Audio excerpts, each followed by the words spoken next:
I'm not against any name that have been mentioned, and I stand on fact.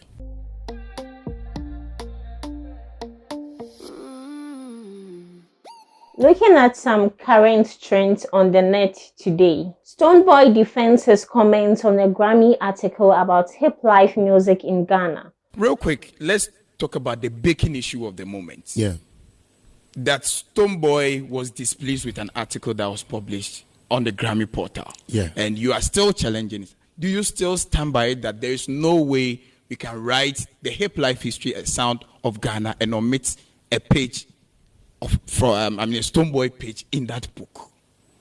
This is very fresh. I if you can pull up what right. So you were so challenging. Okay, you said Ghana sound. Thank you. But people were like, you knew definitely the article was emphatic about a particular genre. Okay, so all right. So the Stonebwoy tweet said, and then I read out one guy. Whoever wrote this article is interestingly missing the name Stonebwoy. Yeah. So the Recording Academy, which you tagged them, should do due diligence before they publish half-dosed article aiming to capture the true image of the state of Ghanaian sound. With this, before they capture the true image. Read. Yes, of the Ghanaian sound. Aiming. Before they capture Patrol Radio Honor. Yes. Before. All right. So let me. Due diligence for free honor. All right. So you tag the Grammys to do due diligence before they publish half-dosed article aiming to capture the true image of the state of the Ghana sound. Ghanaian sound. Honor quite big enough. Aiming to capture the true image. Okay, that on the side. Right. I'm not against any name that have been mentioned, and I stand on fact. Read where I said that the name Stonebwoy cannot be omitted when it comes to the true image of what? The state of the Ghanaian sound.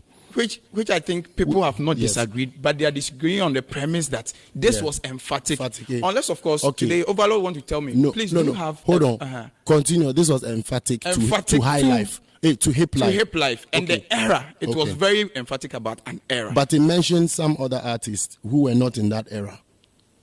Unless, of course, you educate us on that. Which is Black Sheriff, our own brother, and King Paluta.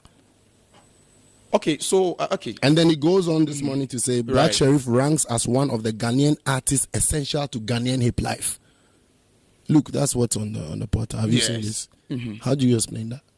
Questioning the inclusion of Black Sheriff and King Paluta, he argues they aren't hip life artists and their mention disregards the genre's true pioneers. Stonebwoy feels his own contributions to Ghanaian music are being undervalued. Other artists like Tick and Kwakese share his concerns, sparking a debate about artist representation and recognition in the industry. John Dumelo, the NDC's Ayawaso West Wagon MP candidate, prioritizes winning his seat over considering a ministerial position. My aim at this point is to be member of parliament and to make sure John Mahama becomes president. After that, now you go see ask me that question. He's focused on helping John Dramani Mahama win the 2024 elections before thinking about a potential ministerial role. Dumelo explained that some politicians engage in house chores to connect with voters, and he has adopted a door-to-door campaign strategy. He also provides free services like bus transport for students and cleanup exercises, but doesn't post them often. Dumelo hopes to secure victory in the upcoming elections after losing in 2020. And that's all for you on GTL Social Buzz. I answer to the name Regina Bliss.